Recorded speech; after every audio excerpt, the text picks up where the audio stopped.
দরদাম করছেন নিজেদের ওজন বাড়াবার জন্য, সিটের সংখ্যা বাড়াবার জন্য। ভুলে যাবেন না এরশাদের কুকর্মকে বৈধতা দানের জন্য শুধু হাসিনা একা দায়ী নয়। হাসিনার সাথে সেই দিন কারা নির্বাচনে গিয়েছিল বাংলাদেশের মানুষ কিন্তু সেটা ভুলে যায়নি, ভুলে যাবেও না। অতএব হারাবার কিছু নেই। অনেকে বলেন একটি রাজনৈতিক দল মুখে বলে পিয়ার চাই, মুখে বলে ভোট হতে দেব না। প্রতিদিন আপনার এলাকায় লক্ষ্য করুন, তারা কোনো না কোনো জায়গায় ভোটারের কাছে যাচ্ছে, ভোটারের দোয়া ভালোবাসা চাচ্ছে। একদিকে ভোটারের ভালোবাসা চায়, আর একদিকে জাতিকে বিভ্রান্ত করার জন্য বলে তারা নাকি ভোটে যাবে না। এটা হচ্ছে বিএনপিকে অন্ধকার এলাকার একটা কৌশল মাত্র। বন্ধুগণ, আমরা যারা মাঠে আছি, আমি বিশ্বাস করি বাংলাদেশের 1 ইঞ্চি পরিমাণ জায়গা খালি নাই যেখানে মানুষ আছে সেখানে বিএনপি নাই। বাংলাদেশের সব জায়গায় বিএনপি ছিল, বিএনপি আছে। আমাদেরকে মাঠে সক্রিয় থেকে তারেক রহমান সাহেব বলেছেন, ক্ষমতায় যেতে হলে এই দেশের জনগণের ভালোবাসা ছাড়া ক্ষমতায় যাওয়া যাবে না। অতএব আমরা প্রতিদিন দিন শুরু থেকে রাত্রে ঘুমাবার পূর্ব পর্যন্ত যতগুলি কাজ করব জেনে শুনে বুঝে করতে হবে। মানুষও সন্তুষ্ট হয় এমন কাজ যেন ভুলে আমরা কেউ না করি। আমাদের প্রিয় নেতা জনাব তারেক রহমান সাহেব দুঃখে হলো বলেছেন, গত পরশুদিন জাতির সামনে বলেছেন দলের শৃঙ্খলা ভঙ্গের কারণে, দলের ভাবমূর্তি বিনষ্টের কারণে দলের প্রায় 7,000 নেতা কর্মীর বিরুদ্ধে শাস্তিমূলক ব্যবস্থা নিয়েছেন। এটা কেন নিয়েছেন? দলকে শৃঙ্খলার মধ্যে আনার জন্য, জাতিকে আস্থায় আনার জন্য। বিএনপি জনগণের সেবক, বিএনপি জনগণকে কষ্ট দিতে পারে না। প্রতিটা জায়গায় অতি উৎসাহী লোকজন আছেন যারা নিজের সুবিধার জন্য দলকে ব্যবহার করেন। অনুরোধ করি, বেগম খালেদা জিয়াকে মায়ের আসনে আমরা বসিয়েছি। ভাই, খালেদা জিয়ার জন্য জীবন দিতে পারি। সেই খালেদা জিয়া হাসিনার মিথ্যা দণ্ড মাথায় নিয়ে যেদিন হাসিনার কারাগারে গেলেন, সেই দিনের দৃশ্যটা একবার নিজের মেমোরিতে আনুন, নিজের স্মৃতিতে আনুন। সেই দিন পায়ে হেঁটে সুস্থ শরীরে সাবেক 3 প্রধানমন্ত্রী বেগম খালেদা জিয়া হাসিনার কারাগারে গেলেন। হাসিনার কারাগারে বন্দী থেকে খালেদা জিয়ার খাবারের সাথে বিষ মিশিয়েছে হাসিনা। এটা আজকে প্রমাণিত। স্তন পয়জনিক হয়েছে বিনা চিকিৎসায়, অবহেলা অযত্নে। সেই খালেদা জিয়া এতটা অসুস্থ হলেন, পায়ে হেঁটে তিনি খালেদা জিয়ার বন্দিশালা গেলে তিনি হুইল চেয়ারে করে আমাদের মধ্যে ফিরে আসলেন। আমরা যারা মানুষ, আমাদের হৃদয়ে লাগার কথা। খালেদা জিয়ার এই পরিণতির জন্য হাসিনা দায়ী, খালেদা জিয়ার এই পরিণতির জন্য আওয়ামী লীগ দায়ী, খালেদা জিয়ার এই পরিণতির জন্য অতি উৎসাহী প্রশাসন দায়ী। আমরা বিএনপি করি, আওয়ামী লীগ আমাদের বন্ধু হয় কিভাবে? আমরা বিএনপি করি, আওয়ামী লীগের সম্পদ আমরা পাহারা দিই কিভাবে?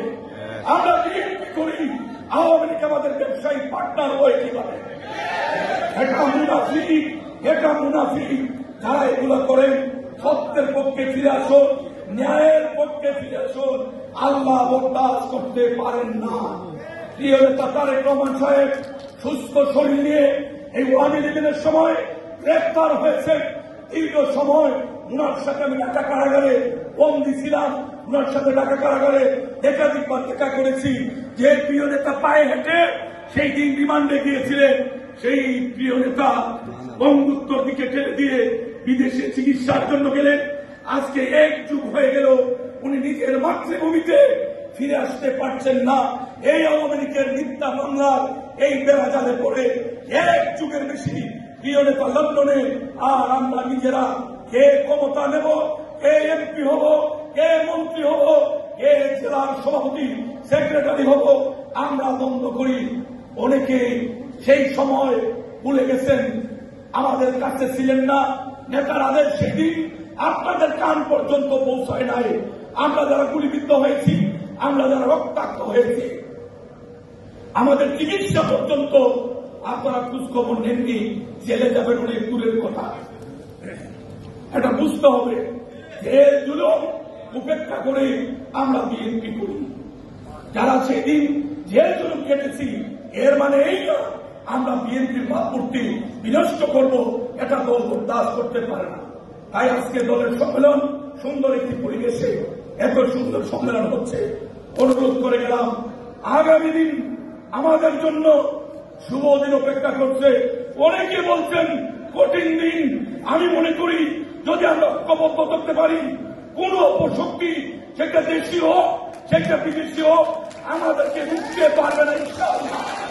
ইনশাআল্লাহ বিএনপির মতো দলকে রুকার হিম্মত আল্লাহ রহমতে অন্য কেউ দেখাতে পারবে না ইনশাআল্লাহ। তাই বন্ধুগণ, অনুরোধ রেখে গেলাম, চোখ কান খোলা থাকতে হবে। অনেকে ভাইয়ের স্লোগান দেন, ভাই বলতে একজনই, সেটা হচ্ছেন জনাব তারেক রহমান। বিএনপি তার কোন ভাইয়ের স্থান নেই, ভাই হবে একজন, সেটা তারেক রহমান। তারেক রহমান সাহেবের নির্দেশে বিএনপিকে আমরা সামনের দিকে এগিয়ে দেব, এটাই হোক আমাদের অঙ্গীকার। আজকের সম্মেলনে দেশনেত্রী বেগম খালেদা জিয়া গুরুতর অসুস্থ। জাহিদ ভাই প্রতিদিন কষ্ট করে বাংলাদেশের বিভিন্ন প্রান্তে যাচ্ছেন, আবার কষ্ট করে এই রাতের চিকিৎসার খোঁজখবর নিয়ে ওনাকে বাড়িতে ফিরতে হয়। যারা চোখে দেখেন নাই খালেদা জিয়াকে, তারা বিশ্বাস করতে পারবেন না নেত্রীর শরীরের অবস্থা কতটা খারাপ। আমরা দোয়া করব, আল্লাহর কাছে প্রার্থনা করব, ভগবানের কাছে, গড যেন আমি ডাকি না কেন, আল্লাহ যেন নেক হায়াত দিয়ে সুস্থ শরীরে আমাদের প্রিয় নেত্রীকে আমাদের মধ্যে ফিরিয়ে দেন। আমাদের প্রিয় নেতা, দলের ভারপ্রাপ্ত চেয়ারম্যান শ্রদ্ধেয় তারেক রহমান সাহেব দেশি বিদেশি সমস্ত চক্রান্তকে প্রতিহত করে আল্লাহ যেন ওনাকে আমাদের মধ্যে ফিরিয়ে আনার সুব্যবস্থা করে দেন। আমরা সবাই দোয়া করব। একটি কথা বলে আমি আমার বক্তব্য শেষ করব। গত বছর শারদীয় দুর্গা উৎসবে থানায় পর্যাপ্ত পুলিশ ছিল না, আইন শৃঙ্খলা বাহিনীর মনোবল একদম ভেঙে খান খান হয়ে গিয়েছিল। সেই সময় আমাদের প্রিয় নেতা জনাব তারেক রহমান সাহেব এই সনাতন ধর্মের শারদীয় দুর্গা পূজা উদযাপনের জন্য সারা বাংলাদেশের 64 জেলার সবকটি উপজেলা, সবকটি পৌরসভা, সবকটি ইউনিয়ন ওয়ার্ডকে কাজে লাগিয়েছিলেন। আমরা দেখিয়ে দিয়েছি, আওয়ামী লীগ ছাড়া, পুলিশ ছাড়া বাংলাদেশের সনাতন ধর্মের মানুষ কতটা নিরাপদ। বাংলাদেশে হাজার হাজার পূজা হয়েছে, কোন একটা মণ্ডপে সামান্যতম বিশৃঙ্খলা হয়নি। গত বছরের অভিজ্ঞতা থেকে এবারও আমাদের প্রিয় নেতা তারেক রহমান সাহেব নির্দেশ দিয়েছেন, আমরা আমাদের প্রত্যেকের ওয়ার্ডে, প্রত্যেকের ইউনিয়নে শারদীয় দুর্গা উৎসব